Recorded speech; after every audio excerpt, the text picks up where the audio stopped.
안녕하세요. 오늘은 2022년 4월 13일 수요일 아침입니다. 저는 넷박교회를 섬기는 정선옥이라고 합니다. 오늘 기도드리고 교과 내용을 살펴보도록 하겠습니다.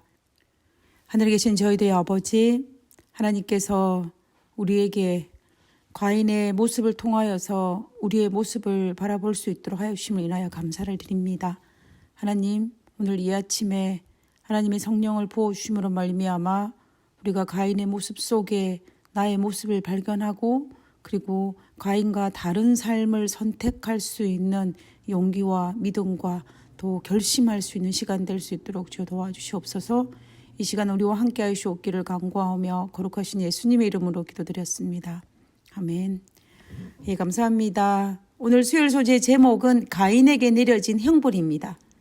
우리가 일요일 소지와 월요일 소지에서 아담과 하와가 자신의 첫째 아들인 가인이 하나님께서 약속한 메시아라는 기대감을 가졌다라는 것과 그러나 그 기대감과 달리 아무런 기대감을 가지지 않았던 둘째 아들이 오히려 믿음의 사람이 되었다라는 것을 살펴보았습니다. 가인은 공개적으로 하나님께 불순종하는 땅의 소산을 제물로 바침으로 말미암아 하나님께 범죄하였습니다. 그리고 우리가 하열 소지에서 범죄한 그 가인이 오히려 하나님과 아벨을 향하여 분노를 하였고 하나님께서는 그러한 가인을 불쌍히 여겨서 선을 행할 뿐만 아니라 죄를 다스리라고 권면하였던 사실을 살펴보았습니다. 그러면 오늘 다룰 내용은 가인이 범죄하였음에도 불구하고 회개하지 아니하고 오히려 분노를 삭히지 못하는 가인을 향한 하나님의 형벌에 초점을 맞춰 보겠습니다. 가인은 하나님께서 죄를 다스리라는 공고를 받아들이지 않았습니다. 가인은 마음속에 끓어오른 분노를 삭히지 못했고 동생 아벨을 들로 유인하여서 살인하는 최초의 살인사건이 일어나고 말았습니다. 이 살인사건은 가인이 분노한 죄의 결과물이자 에덴 동산에서 범죄한 아담과 하와의 죄의 결과물이기도 합니다. 부모의 죄가 자녀에게 대물림된 상황입니다. 이 살인사건 앞에서 부모였던 아담과 하와의 마음은 어떠하였을까요? 성경은 침묵하고 있지만 우리가 아담과 하와의 심리를 정확하게 알 수 있다라고 말할 수는 없지만 약속된 메시아로 기대했던 그 아들 가인이 동생을 죽인 살인자가 되었으니 아마도 아담과 하와는 평생을 가슴에 돌 하나를 얹어놓고 살아야만 했을 것입니다. 그래서 제가 아담의 입장에서 생각해보며 가슴 아픈 현실은 가인의 죄가 자신의 죄로 말미암았다는 그 현실을 부정할 수 없다는 그 사실로 인하여 그런 매우 힘든 생활을 보냈을 것이라고 생각합니다. 에덴 동산에서 범죄한 그 죄가 대물림되었으니 이 죄의 원인이 바로 자신이라는 사실을 받아들여야만 했기에 얼마나 힘들었겠습니까? 그리고 가인을 하나님의 약속된 메시아로 키움으로 말미암아 그를 교만하게 성장시켜서 마침내 살인자로 만들었으니 자녀를 잘 양육하지 못한 그 부모의 아픔 또한 얼마나 컸겠습니까? 그리고 아무리 허무라는 이름의 뜻인 아벨을 지었다 할지라도 그 아들을 잃어버렸으니 그 부모의 마음은 얼마나 아팠겠습니까? 하나님도 마찬가지셨을 것입니다. 아름답게 지구를 창조하시고 보시기에 심히 좋았더라고 감탄하셨던 하나님의 마음이 얼마나 아팠겠습니까? 아담의 범죄로 말미암아 각오하셨던 죄악의 결과물들이지만 그 죄악의 결과를 마주를 대할 때에 하나님 또한 이루 말할 수 없는 아픔을 지녔으리라 생각합니다. 범죄한 아담을 찾아오셔서 아담아 내가 어디 있느냐라고 하신 하나님께서 범죄한 가인을 찾아오셨습니다. 창세기 4장 9절에 여호와께서 가인에게 이르시되 내 아우 아벨이 어디 있느냐? 그가 이르되 내가 알지 못하나이다. 내가 내 아우를 지키는 자니이까. 하나님께서 아벨이 어디 있는지 몰라서 가인에게 내 아우 아벨이 어디 있느냐라고 질문하였겠습니까? 절대로 아닙니다. 창세기 3장에 보면 아담에게 내가 어디 있느냐라고 질문하신 그 질문과 그리고 자신의 재물이 연락되지 않았음을 알고 심히 분하여 안색이 바뀐 가인에게 내가 분하여 함은 어찌미며 안색이 변함은 어찌미뇨라고 질문하신 그 맥락과 같은 맥락입니다. 하나님께서 몰라서 하신 질문이 절대로 아니라 자기 자신을 되돌아보고 자기 잘못을 인정하고 회개하기 위한 하나님의 의도적인 질문이었습니다. 그 결과 우리가 알다시피 아담은 선악과를 따먹는 죄는 인정했지만 범죄의 책임을 자기 부인 하와에게 떠넘기려고 했습니다. 그런데 가인은 내가 내 아우를 지키는 자니까 라고 하면서 자신의 잘못조차도 인정하지 않습니다. 오히려 자신의 죄를 부인합니다. 가인은 하나님께서 찾아오셔서 자신의 죄를 나타내 보여주시는 하나님께 공개적으로 땅에 소산을 드리면서 반항했던 것처럼 이번에도 공공연히 반항하는 모습입니다. 하나님께서 다시 내가 무엇을 하였냐라고 질문하신 하나님께서 이제는 가인의 대답을 기다리지 않으시고 바로 하나님께서 내 아우의 핏소리가 땅에서 내게 호소하느니라 라고 하였습니다.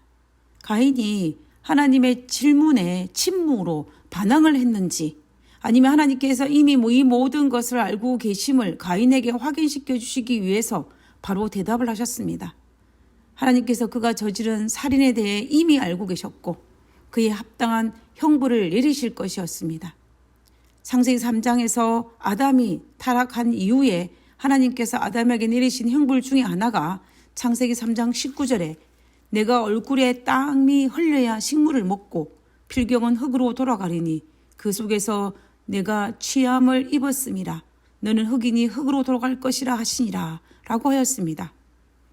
이 형벌의 선고의 내용은 첫째는 수고하여야 식물을 먹을 수 있다는 것과 둘째는 너는 흙이니 흙으로 돌아갈 것이라는 죽음을 나타낸 것입니다.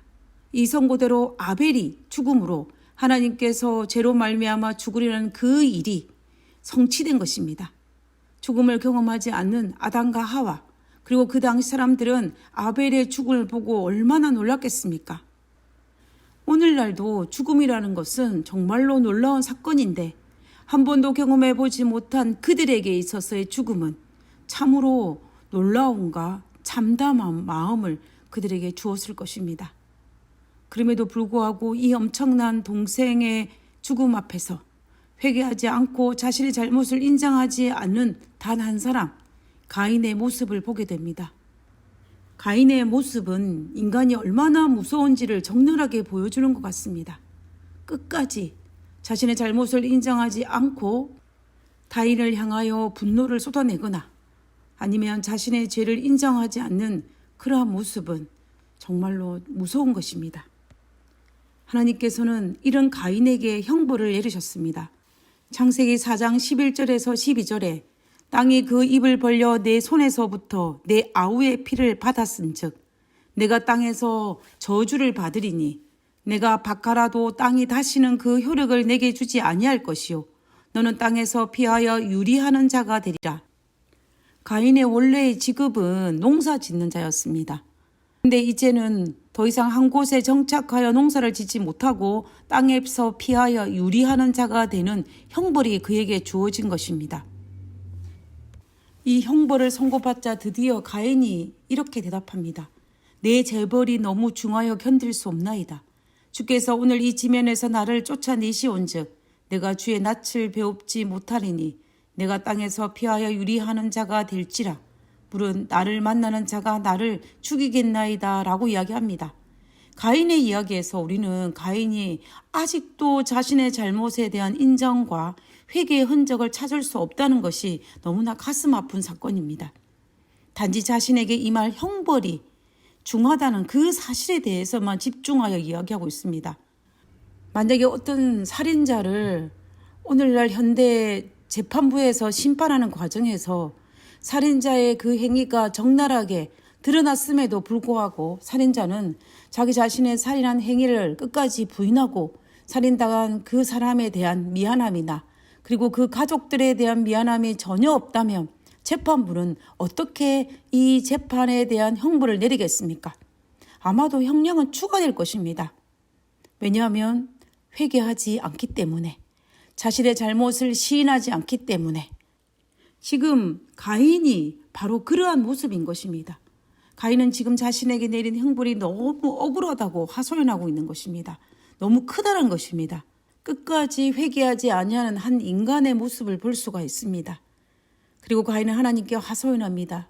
오늘 이 지면에서 나를 쫓아내시온즉 내가 주의 낯을 배웁지 못하리니라고 말입니다. 이 말의 뜻은 하나님의 선고를 들은 후에야 비로소 하나님의 임재가 얼마나 중요한지를 인정하고 있는 모습입니다. 하나님의 임재 없이는 자신의 목숨을 잃을까 두려워할 수밖에 없음을 이제야 알았겠습니다. 그래서 가인은 하나님께 호소하기를 내가 하나님의 낯을 뵙지 못하리니 나를 만나는 자마다 나를 죽이겠다라고 이야기합니다. 가인이 얼마나 이기적인 모습인지를 우리가 여기에서도 볼 수가 있습니다.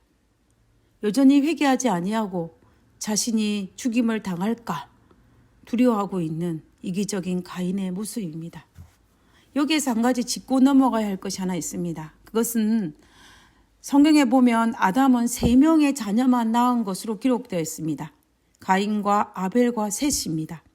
아벨은 죽었고 아직 셋은 태어나지도 않았는데 어떻게 가인이 나를 만나는 자마다 나를 죽이겠나이다 라고 말을 할 수 있겠느냐라는 그 질문입니다.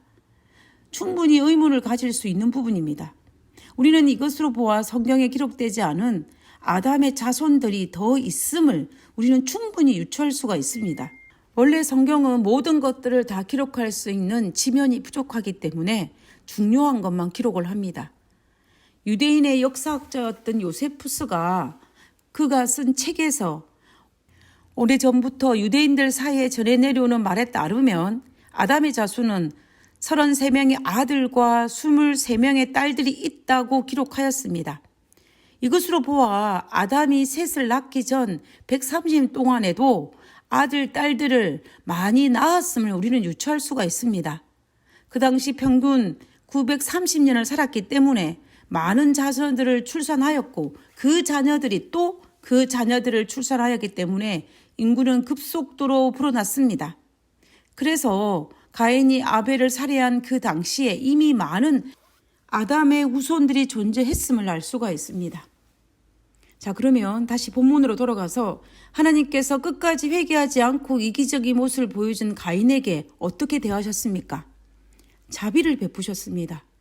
비록 가인이 여호와 앞에 떠나 살게 되었지만 하나님께서는 여전히 그를 위한 보호 장치를 마련해 주셨습니다. 그 표가 정확히 무엇인지 우리는 알지 못합니다. 그것이 무엇이든지 간에 그것은 가인을 향한 하나님의 은혜로 주어진 것이었습니다. 하나님께서는 아직도 가인에게 회개의 기회를 주신 것입니다.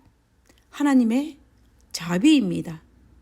저는 개인적으로 성경을 읽을 때마다 하나님의 자비는 우리가 상상하는 그 이상임을 인정하지 않을 수가 없습니다. 마태복음 18장에 보면 베드로가 예수님에게 질문하기를 주여 형제가 내게 죄를 범하면 몇 번이나 용서하여 주리이까 7번까지 하오리까 라고 질문했던 적을 기억하실 것입니다. 베드로의 생각에는 최대한 용서한다고 생각했을 것입니다. 7번이. 그런데 예수님께서 뭐라고 말씀하셨습니까? 7번뿐 아니라 70번씩 7번이라도 할지니라 라고 하였습니다. 베드로는 최대한의 자비는 7번이었지만 하나님의 최대한의 자비는 70번씩 7번이라도 즉 그보다 더 많은 것이 바로 하나님의 최대한 자비임을 우리가 알 수가 있습니다. 우리는 하나님께서 우리에게 베푸신 자비를 기억해야만 합니다. 그래서 우리도 타인을 향해 이런 자비를 베풀기 위해서 노력해야 하며 그 일을 위해 하나님께 기도해야 합니다. 오늘 교과를 마무리하면서 하나님께서 우리를 향한 그 놀라운 자비에 감사한 하루 보내시기 바랍니다. 그리고 그 자비가 우리에게 임할 수 있도록 기도하는 우리 모두가 되기를 간절히 바라면서 기도하고 오늘 교과를 마치도록 하겠습니다. 하나님께서 저의 죄를 보여주실 때 그 죄를 모른 척하지 않을 수 있는 선한 양심을 허락해 주시옵소서. 또한 죄를 깨달았을 때 핑계하지 않고 즉시 회개함으로 하나님의 은혜를 경험하며 살도록 인도하여 주시옵소서. 하늘에 계신 하나님, 저의 마음에 강팍한 마음을 제거하여 주시옵소서. 하나님의 말씀에 부드러운 마음을 허락하심으로 즉시 다윗처럼 회개하고 죄를 인정하고 하나님 앞에 부복하고 다시 일어나서 하나님 뜻을 쫓는 그러한 사람으로 살 수 있도록 도와주시옵소서. 가인처럼 강팍한 마음의 소유자가 되지 않게 하여 주옵기를 간구합니다. 하나님께서 우리를 불쌍히 여기사 부드러운 마음을 가진 저희들이 될 수 있도록 도와주옵기를 간구하며 거룩하신 예수님의 이름으로 기도드렸습니다. 아멘. 감사합니다. 좋은 하루 되시고요. 내일 뵙도록 하겠습니다.